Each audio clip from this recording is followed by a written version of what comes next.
But I think I actually want to say what's up to somebody before they leave. But but I think rematch. You learn, right? You learn, and I think when you saw what he did to Harrison last fight, it was amazing. And you watched the whole fight. I watched it maybe 15 times, and and you can see how he placed all his punches, and he was patient, even when he had Harrison kind of out. Hey, Boots. Nice to meet you, man. So how you doing? Man, nice to meet you. Yes, sir. Oh, yes. I know. That shit is exciting. Yeah, so what was the question? Well, next question. What do you make of Canelo losing against Dimitri Bivol? Were you surprised? Oh, yeah, Harrison. Sorry, we finished that one. Yeah, Harrison, right? Well, yeah, I was just saying, I think Harrison's a hell of a fighter, but I think he was a little bit too excited the first fight. He relaxed, calmed down, and he started placing those punches, not wide, straight to the body, straight to the head, efficient hook. I mean, it looked good. It looks like really good, man. I think if he does that, he hits hard enough. I don't think he's gonna knock him out one punch, but I think like over time it might be a little bit much. Yeah. Hey, we got Devin Haney and Cambosis. Devin Haney and Cambosis coming up, man. What do you think about that one? I mean, I'm kind of looking forward to that fight. I'm actually looking forward to getting that fight over with because I feel like it should have been happening. You know what I'm saying? I feel like it should have been happening, and so I'm looking forward to that fight finally just happening already. Last week, Rolly, Metta. Huh? That Tank and Rolly fight. Yeah, Tank and Rolly. I mean, I'm a TNT guy, and then they both are TNT guys. So, but with that being said, I don't really have, I guess, a horse in the race. You see what I'm saying? I do like Gervonta because I think he'll be a superstar. Rolly, he wants to be a superstar. I mean, he hit hard. A lot of people they question his skills, but I think he's a really good fighter. So we'll see. He probably don't have all the skills Tank has, but he has other things. But Tank got skills and power, right? So and defense. Why do you think Tank's connected? Why is he getting over as a star? He's fundamentally sound. I mean, Hank is from Baltimore. He rough. He's from the streets, but he's very, very smart. You can look at the outside, but when you see him in that ring, he's moving like a scientist in there. And I think that's what's getting him over. He got power. He got defense. He's quick. He listens. He's coachable. Why is he able to connect with the fans? Well, Mayweather probably was one of the big reasons because Mayweather promotion, you get that engine behind you, you're going to pretty much connect with the fans. People have knockouts. But I'm saying Tank is really good. I think that combination is what really makes it work. I think Tank will be a star anyway, but I think when you add Mayweather and Tank together, how You do you follow stop the that? NBA playoffs? Yeah, I follow yeah. What's the Well, official? let me get the question first. I'll come back to you. I still have Canelo as my fall king. Where do you have him on your list? Canelo is definitely pound for pound king. Why? Because his defense, his offense, his willing to take risks.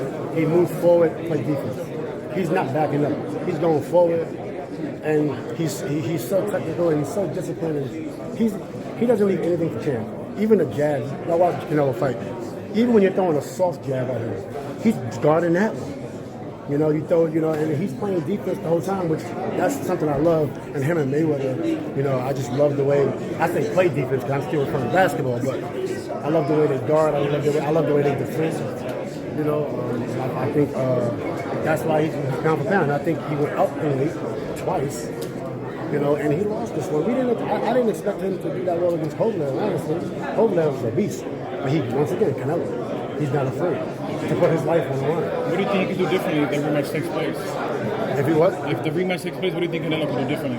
I think honestly he don't do nothing differently. Maybe just maybe play a couple less rounds of golf. You know what I'm saying? Maybe play a couple less rounds of golf and get in the gym. But he looked good. I mean, the fight was a great fight. It ain't like he looked bad. He lost, but he didn't look bad. He was catching him. I thought maybe he could try to figure out ways to get to the body a little bit more. Versus, I think the arm strategy was great. You saw him bring his arms down. He was like really soft. So I thought that was great. If he could somehow time that up, kind of switch it up, get to the body, get to the head a little bit, I think it would be great. But I like Bivol too, man. Great guy. So they do make the fight happen, man. Spence versus Crawford, man. How do you see that playing out?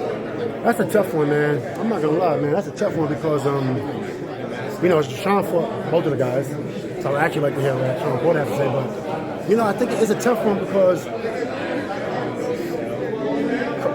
Crawford 4 years ago, we said he was on path of greatness. Not saying Spence wasn't, but I'm saying he was. And Spence is also on the path of greatness, but the majority of the public is going with Crawford versus Spence. And then now after the accident, be like, oh shit, what's going to happen now with Spence? Well, Spence showed you that he's not going to just lay down. He ain't going to just let Crawford, even though Spence is making more money, but I think Crawford had fans that were saying he was number one. Right, so now you get two guys in their prime. How do you pick? You know what I'm saying? I don't know how you pick. You can say the power with Spence, but he's also smart. Or you can say, you know, the ring generalship with Crawford, but he's also powerful. So it's literally, I don't know. Do you think the Hulk would be able to maybe even beat even one of them, even, you know, with him being the guy still coming up? But we all know it's boxing. Anything can happen, you know, even Marquez and Pacquiao. But with that being said, I think with Boots, I think Boots got to do exactly what everybody else did. You can't just get Spence, right? You can't just get Crawford.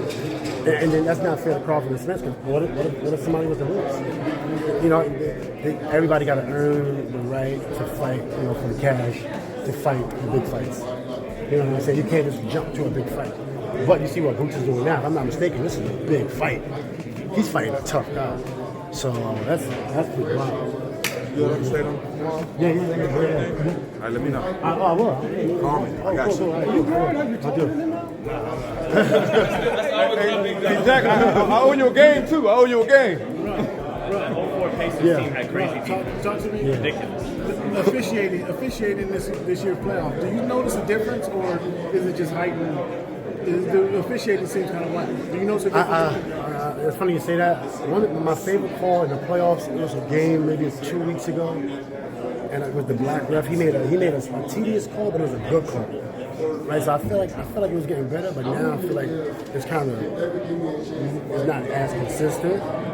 But I do think the NBA is way better than what it was a couple of years ago. This is my favorite season over the last 5 years. Oh, that's good. I don't know if y'all know that. You're Y'all a feel like that, but defensive. it's incredible. I got another question on that, but you're a defensive player. Talk about that play that Holiday made at the end of the Bucks game. That was incredible. That was a good play. Yeah, exactly. Got the block, and then the steal. I think the block was awesome.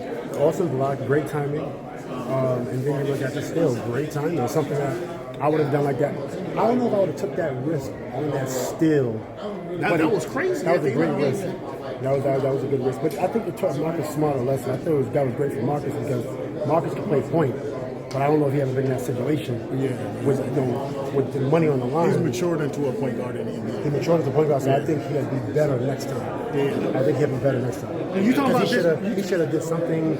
He should have dribbled, hopped on 2 feet, and he would have 2 options to pivot out. And he could have found someone.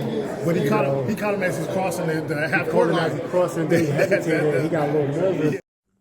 Fellas, I've got some great news for you. If you've lost your hair or have a receding hairline, the time has come when you can finally get your hairline back through a process called scalp micropigmentation. So here's how it works. It's a hair tattoo that replicates the look of your hair follicles when you have fully shaved it down. So to get this hookup, make sure you follow and contact my man Scalp Carolinas on Instagram. All right, now check this out, guys. If you're looking to repair eczema scars, burns and bruises, dark spots and blemishes, then this right here is the perfect product for you guys. It's called Elo Deki Face and Body Oil. Athletes and top-ranking boxers, they're also using it after training to reduce swelling, inflammation, and to ease the pain. So get yours today. Go to elodeki.com, like them on Facebook, and follow them on Instagram.